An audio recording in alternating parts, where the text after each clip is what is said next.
This is episode 139 of the Beyond the Food Show, and today we answer a listener's question about food anxiety. Are you ready? Stay tuned. My name is Stephanie Dodier, clinical nutritionist. I reversed my diagnosis of anxiety, depression, adrenal fatigue, and obesity by going beyond the food. I can tell you one thing, that willpower, discipline, and deprivation aren't the permanent solution to transforming your relationship to food. So how do you leave overeating, emotional eating, food craving, and binging behind you so you have the food freedom to achieve all of your goal and be happy now? As a top 25 alternative health podcast in the world, this is the Beyond the Food Show. I have created an audio training entitled How to Change Any Eating Habit, specifically the one that is sabotaging you. 3 strategies to create the consistency and confidence you need to change your eating habit without willpower or discipline. I did this in order to help women like yourself engage with food in a completely different perspective so that they stop craving, overeating, binging, and using food to feel better. You can put an end to the cycle of frustration, the all or nothing mindset, and shame towards your own body and become a motivated, consistent, focused, and self-loving version of yourself. This free audio training is about the why we eat, how we eat, so that the what we eat can be easy, effortless, and pleasurable. So if you are ready to step into the new version of yourself so that you can change how you interact with food, head over to stephaniedodier.com/training right now.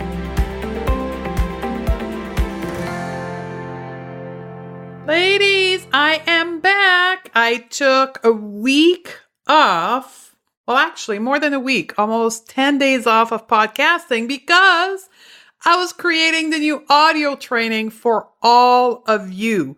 So today is the day that we launch this new training. So you heard the little commercial on this new audio training. So go and download it. It's an hour and 5 minutes of absolutely the biggest nuggets of strategy and teaching that I took from all my program, and I packaged it all together for you. So go and download it. And that's why I took a break from the podcast. Now we're back and we're going to answer a question from Kacie, and it goes as follows. So Kacie sent me a DM on Instagram to answer a topic question that I wanted to know what you want. So she says, just want to share how much I love your message. I stumbled upon your podcast recently and it's quickly becoming my number one. Yay! One question that I have is I'd love for you to address our food anxiety. I have developed a lot of food fears when I went strict keto, air quote, and I'm working to undo these fears, but it's hard when science tells you otherwise. I'd love someday to be able to just eat a damn piece of cake on my birthday, just for an example, without feeling like I'm harming myself by doing so. Thank you. So Kacie, this is a very popular question, particularly when I work with people one-on-one. And here's the thing. I was there with you, Kacie. And I know a lot of people listening right now are like raising their hand and saying, yep, that's me too. And for me, it was really overwhelming because let's face it, I'm a nutritionist.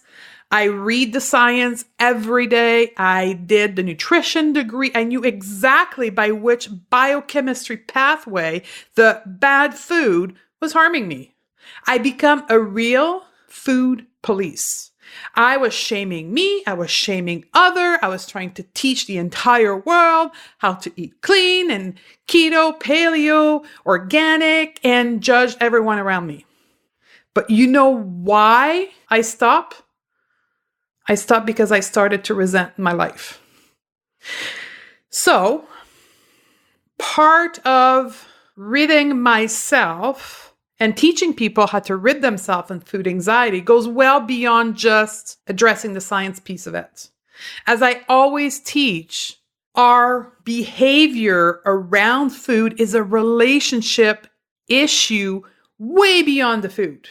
So it's really not just about anxiety. It's about something much more bigger. And as you know, my answers are very comprehensive and they're vastly different than what you hear out there. So let's dive in. I want to preface this in saying this is not just for keto people. Okay, the answer I'm about to give is for the vegan people who have been told by maybe a health practitioner that they need to reintegrate animal product and they are in real fear to do so, or the paleo people who are freaking themselves out about having any form of dairy but secretly crave the cheese, and when they do have it in secret, they shame themselves. This is for all of you. The answer is the same for all of us. So we're going to break this down in kind of a 4-part series. So we're going to talk about number 1, what is anxiety? And particularly, what is food anxiety? So when we look at the definition of anxiety first, the definition is a feeling of worry, nervousness, and unease, typically coming from a trigger, right? And it can become a disorder in which, when it becomes a disorder, it prevents you from doing activity and enjoying life. Here's a fundamental principle about anxiety that the world of mindfulness has brought forward and has later been demonstrated with neuroscience, right? Anxiety is us being worried about the future, and depression is being worried about the past and constantly reminding ourselves of what happened in the past. Happiness is being in the now. So when we're talking about anxiety, it's the worry. And as Kacie said, she's worried about the effect of the cake that will have on her health. Now, what happens when we are frequently or consistently into the future, right? And we're worrying. That act of worrying, that act of not being in the moment and being afraid actually engage our fight or flight system in our body. So for those that are not familiar, we have a part of our brain called the brainstem. That's our survival center. And the only function of that part of our brain is to scan the environment and understand if there's danger for us, right? That it is real danger or not, the brainstem and the survival part of your brain doesn't care. It just scans around, scans your thoughts, scans your belief, and say, oh my God, the piece of cake is danger. Because your brain, and you have put the science into your brain, that white flour, high fructose corn syrup were deadly. And it's true. And we'll get to that in just a bit. Science does say that high fructose corn syrup is extremely dangerous. So you've put that information into your brain captures this information, sees the piece of cake, engage the fight or flight mechanism into your brain, and then you have an entire body reaction. So we teach that emotion is an entire nervous system body situation, or an emotion, a feeling into your body. And then that presents itself in you feeling anxious. Whatever it is for you, what it means to feel anxious, that it is tension in your shoulder, constant monkey thoughts. We each have different presentation of that feeling and that emotion in our body. And then you stress, you obsess about the high fructose corn syrup or the white flour into the cake. And you end up having tummy pain and you're not digesting properly. And there's a whole slew of action that happens if you did have to have the piece of cake, right? It all comes from the actual bodily system called the fight or flight, the survival part of your brain that sees and perceives and believes that the piece of cake is dangerous, right? So how does it come to the point where your brain sees this innocent piece of cake to be dangerous? It's fear, right? You have categorized, you have labeled, you have judged that white flour or high fructose corn syrup or meat for vegan to be bad. And you have learned that perspective. You have, over the time, created this association that this food was dangerous for you. The problem is that your mind, your subconscious mind, your nervous system does not make the difference between a big elephant chasing you in the wild and the birthday cake sitting on the table. All it knows is that there's danger around that, and your body, your entire body reacts in the same way that it is the elephant running after you or the piece of cake. It engaged the same process. Now that we understand that, that's where food anxiety comes from, right? The question that we do have to answer is it really true? Is it really true that the white flour, the high fructose corn syrup, the form of sugar used in the cake is going to kill me? So when we look at science, science is clear. High fructose corn syrup can be toxic and it can lead to early diabetes. And yes, it was tested. But hear how it was tested. It was tested on animals that were only fed high fructose corn syrup over days and a long period of time.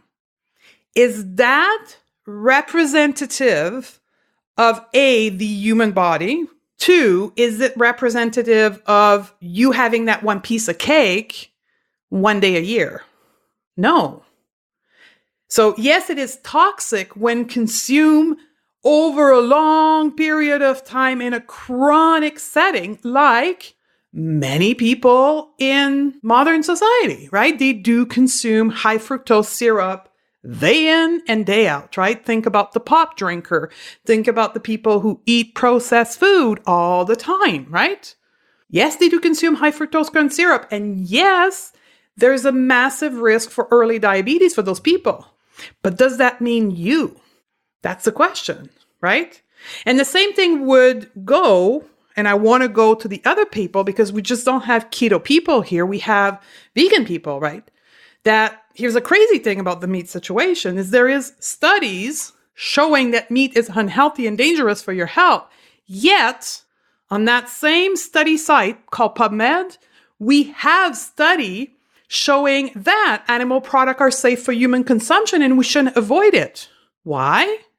Because it's the methodology that is used behind the science to demonstrate an outcome. So is it dangerous to eat meat? Well, like anything else, right? And I want to be careful here because there's carnivore diet now where people eat 90% meat all day long, right? Is that healthy? God only knows. I mean, the Inuit in the north ate probably 80 to 90% of their diet in meat and they survived. Here's the thing. This is where it's leading me. The human body is extremely adaptable, meaning that we have this innate capacity to adapt. We can survive nearly everything. We have a resilience, physiological resilience inside of us. That's crazy. That's why people who eat high fructose corn syrup day in and day out are still alive. At 45 years old, after drinking 6 pops can of Coke every day. I've seen them in my clinic. They're still alive and they still function. So, does that one piece of cake with white flour and high fructose corn syrup is going to kill you? No. So then why? Why is it that your brain captured this information, the science piece that you read or you listened on the podcast, and made it a threat for you? Why does that happen, right? The real issue here is not that one piece of cake for your birthday or the vegan who want to start eating one meal a day or a few meals a day of meat. The issue, the root cause issue, is the perfectionism. It's your subconscious pattern, your perspective on life overall, and the desire to be perfect. That's what the real issue is. Now, I want to pause here and I want to make a sidebar. I want to make the sidebar in which people that may be listening right now that are working with a healthcare provider, a healthcare practitioner, and to resolve their health issue have been placed on a therapeutic diet. So for the people to understand, in the world of functional medicine, in the world of nutrition, we have a number of diet that we use as medicine. We call them therapeutic diet. Ketogenic diet was, and it still is, a therapeutic diet, meaning that it was created, invented to heal epilepsy back in the 1900s, like early 1900. And it stayed as a therapeutic diet, meaning that people suffering certain condition were placed on the therapeutic ketogenic diet forever as a mean of managing their condition. So there is this world of therapeutic diet. So I'm not talking to you. If that's you and you're working with a healthcare practitioner and you've been placed on the therapeutic diet, we're not saying that you can go out and have, example, if you have an autoimmune condition and you're reacting to nightshade, don't go out and have nightshade, because Stephanie said that food anxiety is just my perfectionism. That's not what we're saying here. But what we're saying is that the vast majority of people are using diets such as paleo, keto, vegan, not because they're being given by a healthcare practitioner. They're using those diets as a mean of achieving a personal goal, be it weight loss, health, whatever, right? That's irrelevant what it is. That's the people to whom we're talking to today, okay? So I wanted to make that pause because you want to be respectful of the treatment plan that has been given to you. But I always say to people that I work with from a nutritional perspective, like I use therapeutic diet. I do it less and less because I focus more on the Beyond the Food method in the academy, but I just recently placed someone on an elimination diet, and I was really clear from the beginning, this is not a lifelong way of living. This is for 6 to 8 weeks, and then you're going to start reintegrating food. So I want to be clear on that. Now that parenthesis, that sidebar is done, I want to move back to perfectionism as the root cause of the food anxiety. And I want to read you a quote. So for all of you who are going to go and download the new audio program, you're going to hear me quote that. But I wanted to bring it up to all of you because I think it is so relevant to us here in the Beyond the Food community. When perfectionism is driving us, shame is riding shotgun, and fear is the annoying backseat driver. That's a quote from Brené Brown. Brené Brown is a New York Times bestseller author that I would highly recommend you go seek her book, The Gift of Imperfection. She continues to say that what we struggle with perfectionism, what we feel the most sensitive to shame is what we're perfectionist about. Perfectionist mindset goes as follows. When I look perfect, when I live perfect, when I work perfect, and in our case, when I eat perfect, I can avoid or minimize criticism, shame, and ridicule. Pay attention here. She continues to say very clearly, based on her research, because Brené is a researcher, that all perfectionism is a 20-ton shield that we carry around that will keep us from being hurt, when in truth, what it does is keep us from being seen. Crazy, right? So, how much of our perfectionism in the way we eat is in fact a self-esteem, a self-confidence, a self-worth issue. How much is your brain, or how much are you using food science and nutrition science to justify your perfectionism? You have to be really honest with yourself here and be able to draw the line.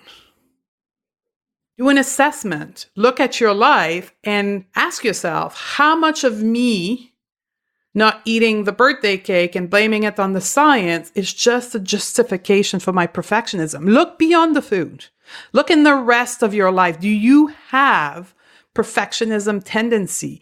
And is that a consequence of you being told somewhere in your life that you weren't good enough or you weren't perfect enough?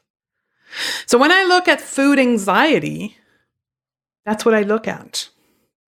I look at what is causing the anxiety. What's the underneath behavior that we're trying to justify with food anxiety? And 99% of the time, it is self-worth, self-esteem, self-confidence issue tied and wrapped with a big bow with perfectionism.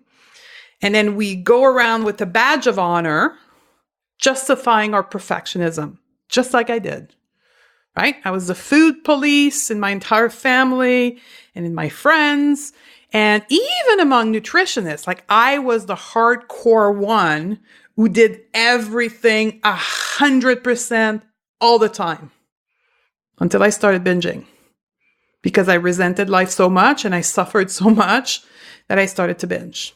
So what's the solution? Right? Where do we go from here? Number one, you go and download the audio training, stephaniedose.com/training, and you do the entire training. It's not just me talking, it's me requiring you to do some exercise.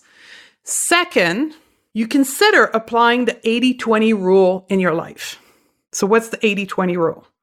The 80-20 rule is that 80% of the time, you follow your dietary guideline of choice very closely, and 20% of the time, you are free to eat what your body wants. And that can be the piece of cake, right? Now, we're not talking to the therapeutic folks here. We're not talking to those of you who may have Hashimoto's, and that there's a link between gluten and Hashimoto, and you're not, I don't want to say recovered, or you're not in remission yet, and you can have a flare-up. We're not talking to you here. We're talking to all the other average people, like me, like you, like Kacie probably. 80-20 rule. And that 80-20 rule is well beyond just food, right? Look at any other place in your life where you're looking for perfection. You probably need to apply the 80-20 rule. And here's the thing. Beyond justifying our perfectionism through food science, what we also do is we don't allow ourselves the 20% because we're going to shame ourselves. So we really got to put ourselves in check of not shaming ourselves for what we do. Here's the other fear. Well, Stephanie, 20% of the time, I'm just going to eat crap all the time. Well, you may in the beginning. But if you follow my guidance properly and the training and all the other stuff that I have out there, you will connect with your body and you will realize that when you eat the croissant or the birthday cake, you don't feel so good after. So you're going to take that into consideration when you live your 20% of your life, right? Are you wanting to feel like that? So then it's not going to become I don't eat the birthday cake because there's white flour and high fructose corn syrup in it. But rather, you know what? I don't feel like having the birthday cake because I know I'm going to get constipated after, or I know I'm going to get bloated or whatever. Or maybe it's going to be, I'm going to have the birthday cake because nothing happens when I have one piece. The problem comes when I have it every day, right? It's about connecting with our body and understanding what works with our body and what doesn't, and then cultivating the self-compassion or the self-love to not hurt ourselves through our food choices, right? So I hope, Kacie, that helped you. I hoped it helped all of you who are suffering from food anxiety. The real big call out here is look beyond just the anxiety and look at what's driving the behavior. I'm hopeful that it's going to help a lot of you. And if it's so, I would really appreciate if you could leave a review for the podcast right there from your listening device. Or if you are in the show note, you can click the link. I would really appreciate it because it fuels me.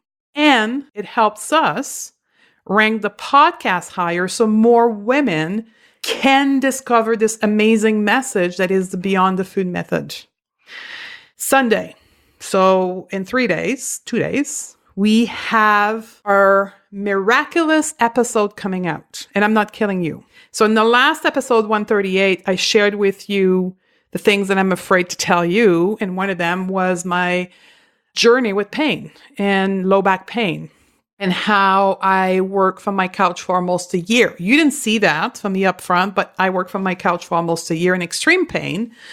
And I was able to heal that. Although I have 2 herniated discs, bulging disc, stenosis, arthritis, I was able to reverse that. And the how I did that will be shared in the next episode with the author of the book that I used to do that. So if you are suffering from any form of pain, any type of chronic pain, fibromyalgia, I urge you to listen to episode 140 with the author of the book, The Great Deception Pain. It's going to tremendously impact your life. So I love you, and I hope to see you in the next episode, and have a good day. My first diet was at 14 years old. I spent years trying to figure out what was the right diet for me, the right quantity of food to eat, when to eat it.